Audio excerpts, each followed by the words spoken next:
మహిళలకు ఇందిరమ్మ చీరలు మరి మొన్నటిదాకా దసరా పండగకి గుర్తురాని ఇందిరమ్మ చీరలు ఒకటి కాదు రెండు ఇస్తున్నాం. ఒక్క చీర కాస్ట్ వచ్చేసి 800, రెండు చీరలు వచ్చేసి 1600. చాలా అమూల్యమైన చీరలు, చాలా పటిష్టమైన చీరలు మా ప్రభుత్వమే ఇస్తుంది. మీరు కట్టుకొని సంబరాలు జరుపుకోవాలి. తెలంగాణ ఆడబిడ్డలకు మేము ఇచ్చే గౌరవం ఇదే అనుకుంటూ ముఖ్యమంత్రి రేవంత్ రెడ్డి గారు ఇటీవలే దసరాకు ముందు మాట్లాడి దీపావళి తెల్లారి ముగించిన చరిత్రను కూడా మనం చూస్తూ ఉన్నాం. మరి ఇప్పుడు ఇందిరమ్మ చీరలు ఇస్తున్నారట. దేనికోసం ఇస్తున్నారు, కథ ఏంది, రహస్యం ఏంది, ముచ్చడేందో చూద్దాం. ఇక నేటి నుంచి ఇందిరమ్మ చీరలు పంపిణీ ఇందిరాగాంధీ జయంతి సందర్భంగా ప్రారంభం. ఇందిరాగాంధీ జయంతిని పురస్కరించుకొని బుధవారం నుంచి ఇందిరమ్మ చీరల పంపిణీకి రాష్ట్ర ప్రభుత్వం ఏర్పాట్లు చేసింది. తొలి విడత గ్రామీణ ప్రాంతాల్లో, రెండో విడత పట్టణ ప్రాంతాల్లో చీరలు డిస్ట్రిబ్యూట్ చేయాలని నిర్ణయించింది. ఇందిరాగాంధీ జయంతి నుంచి డిసెంబర్ 9 తెలంగాణ తల్లి అవతరణ దినోత్సవం వరకు గ్రామీణ ప్రాంతాల్లో చీరల పంపిణీ ప్రక్రియను పూర్తి చేయాలని అధికారులను సీఎం రేవంత్ రెడ్డి ఆదేశించారు. రెండో దశలో పట్టణ ప్రాంతాల్లో మార్చి 1 నుంచి మార్చి 8 అంతర్జాతీయ మహిళా దినోత్సవం వరకు మహిళలకు ఇందిరమ్మ చీరల పంపిణీ పూర్తి చేయాలన్నారు.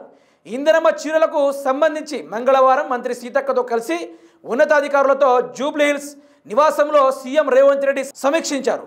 చీరలను పూర్తిగా సిరిసిల్ల చేనేత కార్మికులు తయారు చేస్తున్నారని, ఉత్పత్తి ఆలస్యం అవుతున్న నేపథ్యంలో రెండో విడతల్లో పంపిణీ చేపట్టాలని అధికారులకు సూచించారు. డిసెంబర్ 8, 9 తారీఖు ఎందుకు చెప్పారంటే ఇప్పుడు వీళ్ళు అదో ప్రోగ్రాం పెడుతున్నారట.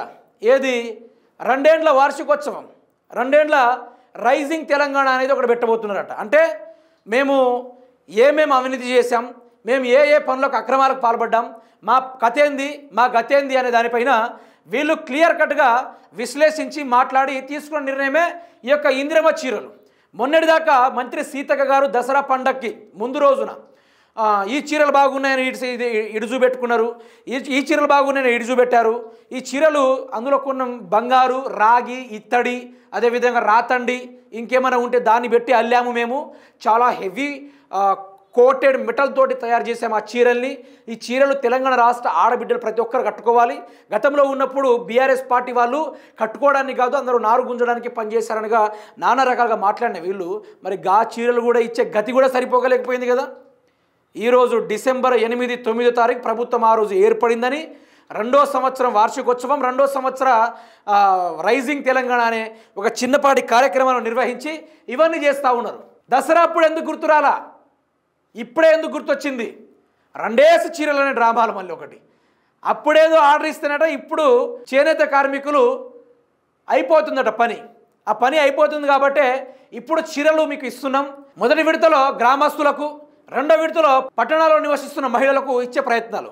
ఈ 8, 9 రోజున ప్రపంచ మహిళా దినోత్సవం రోజు జరిగే రోజున ఈ చీరలు పంచడం మాకు ఆనందంగా ఉంది అని వాళ్ళే సంతోషపడతా ఉన్నారు. ఈ ప్రభుత్వం వాళ్ళు ఇప్పటి వరకు వాళ్ళు చేసే కార్యక్రమాలు ఏది, ఆ యొక్క జూబ్లీహిల్స్ ప్యాలెస్లో అక్కడికక్కడికే, అది బయటి దాకా రాదు.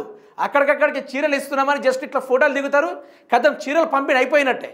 మరి ఈ డిసెంబర్ 8, 9 వీళ్ళకి ఎందుకు సంతోషంగా ఉందంటే మీరు వినండి ఎందుకు చెప్తాను. ఈరోజు రైతులను ముంచినందుకు, ఈరోజు ఆడబిడ్డలు 25 ఇస్తా అని చెప్పి ఆ ముచ్చట పరంగా వాళ్ళని ముంచినందుకు, నిరుద్యోగులను ముంచినందుకు, మహిళలకు స్కూటీ పరంగా 1.5 మహిళలకు కోటీశ్వర్లు అనే పేరు, పెట్రోల్ బంకులు అనే పేరు, అదేవిధంగా రోడ్ల గుంతలు, ఫ్లైఓవర్ లేకుండా ఫ్లైఓవర్లు, కాళేశ్వరం కూలిందని నీళ్లు రాకుండా చేసుడు, రైతు రుణమాఫీ కాకుండా చేసుడు, బోనస్ లేకుండా చేసుడు, ఆటో డ్రైవర్లు చాలామంది ఈరోజు ఆర్థిక వ్యవస్థలకు చాలామంది చనిపోయే పరిస్థితి, అన్నీ చేసినందుకు ఈరోజు సర్వం పాపాలను మూటగట్టుకున్న ఆనందంలో రేవంత్ రెడ్డి కాంగ్రెస్ పార్టీ తెలంగాణలో ఏర్పడిందని ఈ విధమైన కార్యక్రమాలు చేపడుతున్నాడు. ఆ రోజు మనం వెళ్దాం. డిసెంబర్ 9వ రోజు రేవంత్ రెడ్డి భారతదేశం ఏ కోన మూలలో పోతాడో ఆ మూలలో పోయి మనం ఆ ప్రజల యొక్క బయట తీసుకుందాం. తల్లి, మీకు రేవంత్ రెడ్డి ద్వారా ఏమైనా న్యాయం జరిగిందా, అమ్మ నీకేమైనా న్యాయం జరిగిందా, అన్న నీకేమైనా న్యాయం జరిగిందని పూర్తి స్థాయిలో కంప్లీట్గా అడిగి మరి వాళ్ళ యొక్క కథల్ని బయట పెడదాం. ఇప్పుడు ఈ యొక్క ఇందిరమ్మ చీరల పంపిణీకి దీనికో 1000 కోట్లు ఖర్చు అవుతాయి. తర్వాత వీళ్ళు ఏదైతే సభ పెట్టబోతున్నారో దానికి ఇంచుమించు ఒక 2000 కోట్లు ఖర్చు అవుతాయి. దాంట్లో సభకు 2-3 కోట్లు అయితే వీళ్ళు పంచుకునే దాంట్లో కొన్ని కార్యక్రమాలు ఉంటాయి. నీకో వాటా నాకో వాటా అని పంచుకునే కార్యక్రమాలు ఉంటాయి. వీళ్ళు సీరలు ఇయ్యరు, ఏమి ఇయ్యరు. 2 సంవత్సరాలు కాలయాపన చేసిర్రు, ఒక్క సీర కూడా గతి ఇవ్వలేని పరిస్థితి. ఈరోజు తెలంగాణ వాళ్ళు చీరలు కొనుక్కునే స్థాయిలో లేకుండా ఎవరు లేరు, కొనుక్కోలేని స్థాయిలో ఎవరు లేరు. కేసీఆర్గా ఆందోళనను సృష్టించిండు.